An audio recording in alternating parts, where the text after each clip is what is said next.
I guess I want to know your feeling about this election talk. Do you believe we should have an election in the coming weeks?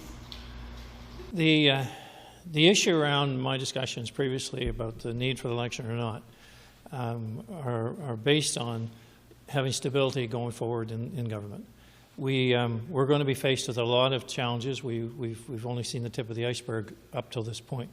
So as our economy starts to ramp up, as we see the schools get back in service, the second wave potentially, it's how do we manage that in a stable environment so that we can move on. So that's the pros that I'm thinking about. How do we get in that position? I think the recent, I would say, electioneering of many issues of how things are being thrown at the wall about this issue or that issue would say a lot of people are ramped up being concerned about an election. I'm not surprised. My colleagues, on the opposite side of the House, are saying we don't want an election. I guess I understand that. I don't want an election either, but I don't want to leave the government exposed to 3 by-elections, which we're saying we must have those. And as been pointed out, I have three members that haven't defined their nomination date yet, so that's still pending. Whether that means anything more than just, well, if an election's called, I'll know, or if it means something else, I don't even know myself at this stage. So the recent events about, with my own colleague, Mr. Stewart, basically, you take a position that, okay, this is a good time to exercise, my right to speak. Well, everyone always has a right to speak. And I have been someone who, from the very beginning, has said I appreciate the diverse opinions, and I respect that. In a minority government the way we have now, I don't like people to think that they can take liberties with that. I have never been one to be pushed into a corner because of let's say, being taken advantage of, so to speak, and this will be no different. I'll move in the direction that I believe is right for our province. I'm looking at the long picture. I understand individual MLAs, individual cabinet ministers have pressures on them in their ridings. I mean, I get it. I'm fortunate to be representing a riding of Coast-Pamsis that is very focused on the big picture of New Brunswick. I ran at the very beginning in 2010 of doing what was right for New Brunswick as a whole. I will continue as long as I'm in this role to represent the people of New Brunswick in its entirety and to move the province in a direction as a province, not as any individual area. So while we may get in debates about individual ridings, individual issues, and we all have to recognize which ones are crucial, which ones are strategic to the riding, it won't be debated or it won't be moved along based on personal push or in any way if someone thinks they're going to hold me at ransom. I guess looking with what Minister Stewart said yesterday in regards to a public inquiry, I'm curious where things stand. Have you had any more communication with any of the chiefs, with the Mi'kmaq chiefs or the Wolastoqey chiefs at this point about furthering some things? I know the Mi'kmaq chiefs told me earlier today that they've been looking to have meetings with Minister Urquhart and Anderson Mason to speak about, some quicker, smaller reforms that could be done immediately, but they haven't really had any luck in seeking that meeting. So absolutely, I'm very interested in pursuing that agenda and doing it quickly. That was my message from the very beginning, is let's look at items that others have learned from. Let's look at the current issues we have in our province and how can we address them. So if they've been reaching out to my colleagues and without a response, I'll have that discussion with my colleagues and if there are connections that need to be made, or they can call me directly, because I want to move forward on those items. As for the public inquiry, I said from the very beginning, this is bigger than New Brunswick. This is a national issue. Systemic racism is not confined to New Brunswick, and this needs a federal lead, and provinces need to participate. I said a week ago or earlier this week, it was last week, talking about the fact that in Nova Scotia they went to a public inquiry with federal lead on a massive situation, a very devastating situation, but it's led by the federal government on a localized issue. a localized issue that has national significance of how did it get there, I appreciate. Here's something that has, as Chief Ganesh had said, 150 years of history that has not been resolved. So do you think New Brunswick can do that justice on its own? I do not. I've said it from the beginning. We had put an offer on the table in the meeting in which the chiefs departed that basically said we'd have a committee of 3. One of those members was Grady Nicholas, who volunteered to be part of it, and then they would choose someone, we would choose someone. We would look at the items we could have quick hits on, and we would look at the items that a public inquiry would be, how that would be studied, and what it would look, what items would be included in that. And we would approach the federal government for them to lead it. So there's where we left it. Nothing more has moved in that regard. But I'm very much interested and anxious to move on specific items that, to your point, have been raised, but our departments have been non-responsive. And if that is the case, I'll certainly engage and help that move along. And we can go back to the election talk. Certainly, it's been the rumor numbers are out there, and that you've got your nomination meeting this coming weekend. I understand the caucus is meeting this week as well. A lot of talk that you could drop the writ as early as this week. Are you thinking anything that close, or where are you looking at?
Premier, what can you tell us about the 4 new cases of COVID-19 today near Chi?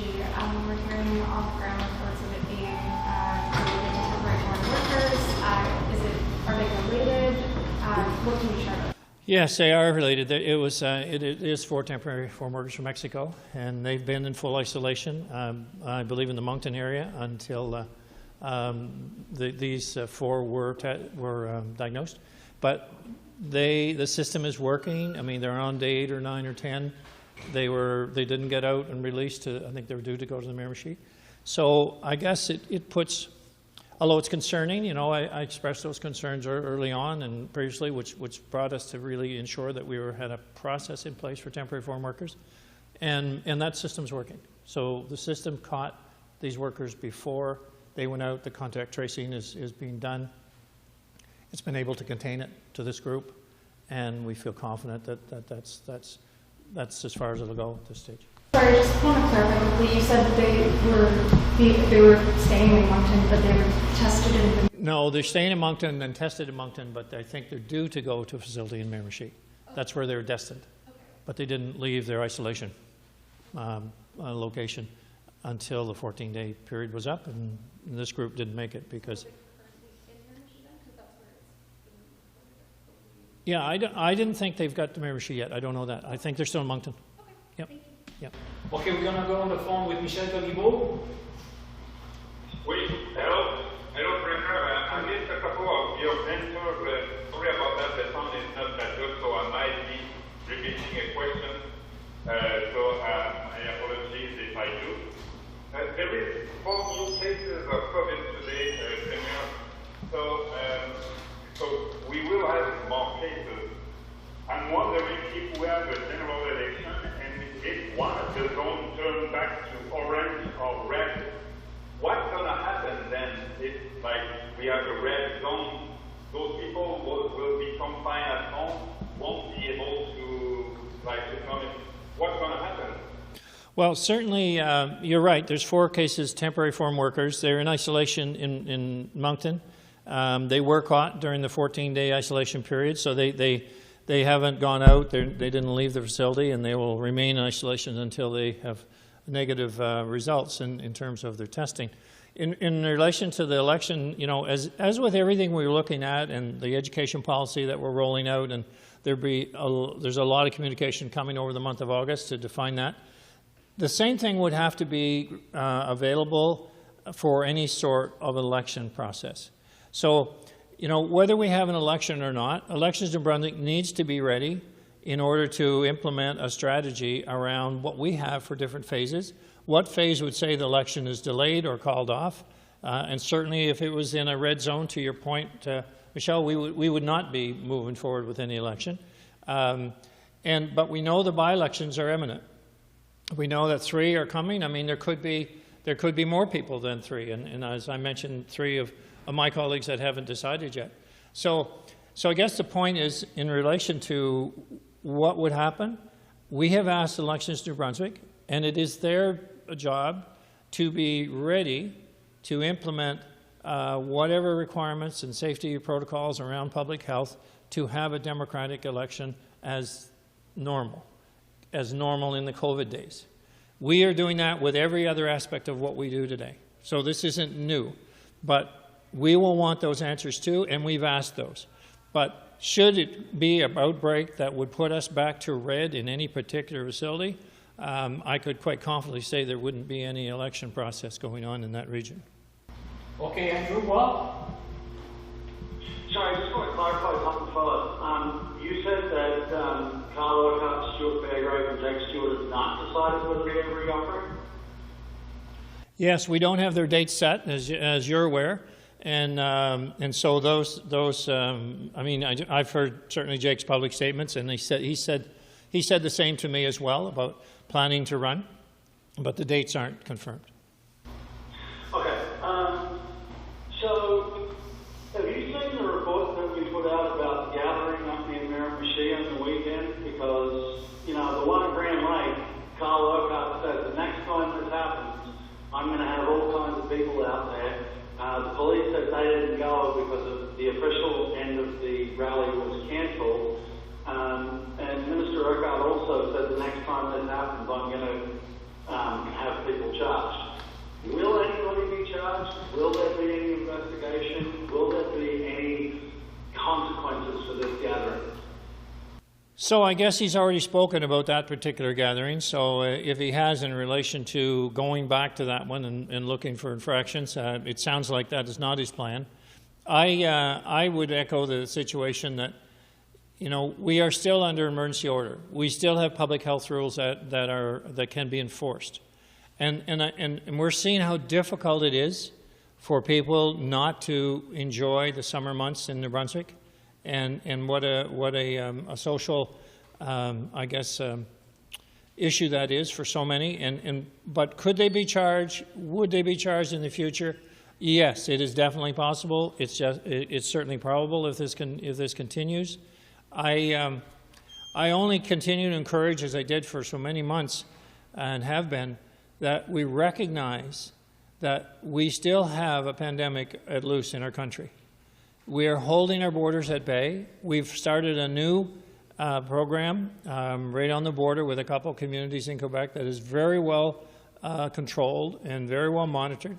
And, you know, if we want to move in a direction that doesn't slow or shut our province back down, then we just need to have everyone be part of that solution. We need people just to recognize that, yes, it's hot, and yes, I'd like to be with a whole group and all be together, but if I don't normally see this group and if they're not in my bubble, we need to rethink that of, can we have that same discussion 2 feet apart, or 6 feet apart, sorry, 2 meters apart. Bobby Jean McKinnon? Bobby Jean? Hello, hi there, sorry. Premier, when you talk about opening up to the rest of Canada, will people still need to isolate for 14 days? No, if we were to do that, then the isolation period would no longer be required. If we were, because none of the other provinces, with the exception of the maritime provinces, have that 14-day isolation component. So at this point, we're holding. I'll be meeting with my colleagues in the have calls with my Atlantic colleagues about the next step. But at this point, we don't have any date in mind for a reopening with the rest of Canada, and I'm kind of going through the 14-day period with the communities that we opened up in the with the northern part of Brunswick and Quebec. Pascal National. Oui, bonjour. Premier, I'm wondering when should New Brunswickers expect know whether there are going to be by-elections or if you're going to call early provincial elections? I'm just wondering because there are 2 ridings that haven't been represented in the ledge by an MLA for over a year. So when can we expect to know which direction you're going to go? Well, certainly at this point, I don't think there's any confusion about the by-election dates. I mean, we've said that they're not later than October 15th, prior to the new session of the House. So I think it was like 4 weeks maybe prior to the new session of the House is the wording. So we know that when those will happen, and so that there's no confusion there. As far as whether a general election would overtake those and they'd all be combined, that part still needs to be determined, and that's the part I'm weighing at this stage. But to your point about those ridings being represented and those by-elections being held, those are targeted, the dates are essentially set, and unless we had an outbreak that caused all of us as COVID, let's say our COVID cabinet leaders, to get together and say this is not appropriate. And I would assume that would mean that it wouldn't be appropriate because the outbreak was in one of those ridings that we're going to have the election in. Finally, Mia Arcourt. Thank you. You said you wouldn't call a general election in red or orange, but what happens if an election is called and we have an outbreak mid-process? Kim Poffenruff has said that she can't stop an election once it starts if there's an outbreak, and she can't force people to wear masks at polling stations. But what happens if you call an election and one area or the entire province has to go back to orange or red? So, I think it's important to say that we and Kim Poffenruff as well need to work with public health, as we have been over the last several months, to determine the likelihood, the risk, the protocol of what would be required. So just as we are moving in every other aspect of opening up surgeries, opening up our schools, getting back in business with our service sectors and getting tourism moving around, just as we're doing all that in our province and continuing to protect our borders at the same time in terms of particularly, between us and, let's say, Quebec or Ontario or other parts of Canada, the same thing would apply here. What is the risk? What would be the protocol? And what would be required? So I do expect that those discussions are underway. In fact, I know they are.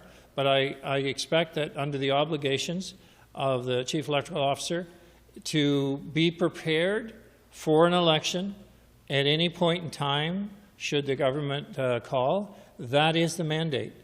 And so to understand what's required in order to achieve that mandate would be squarely in the Chief Electoral Officer's court. And so it's not about, I think we should do this or I think we should do that as far as should the government do an election, should it not, because that's not the mandate. The mandate is be ready. And for me, my mandate is how do I ensure we protect democracy? How do I ensure we have stability as we go forward as a government in a difficult time? Because going forward over the next 6 months can be more difficult than what we went forward last year, or earlier this spring, sorry, because we don't know what's coming next. We see a lot of happening around us. What happens when the CERB payments run out? What happens with different companies as we get out of the season? And so how do we protect ourselves as a province? How do we have stability of thought, of process, of vision, so that we don't find ourselves in chaos unnecessarily? And so for me, do the opposition take advantage of that at a time when the province is at its weakest? Or do we plan it so we can control and manage it? So I said earlier, do I take any stock in the fact that Kevin Vickers says he won't call an election? No, I can't say as I do. Thank you very much. Thank you from you. Thank you all for coming. Thank you people on the phone. Thank you. Thank you. Thank you. Have a great day.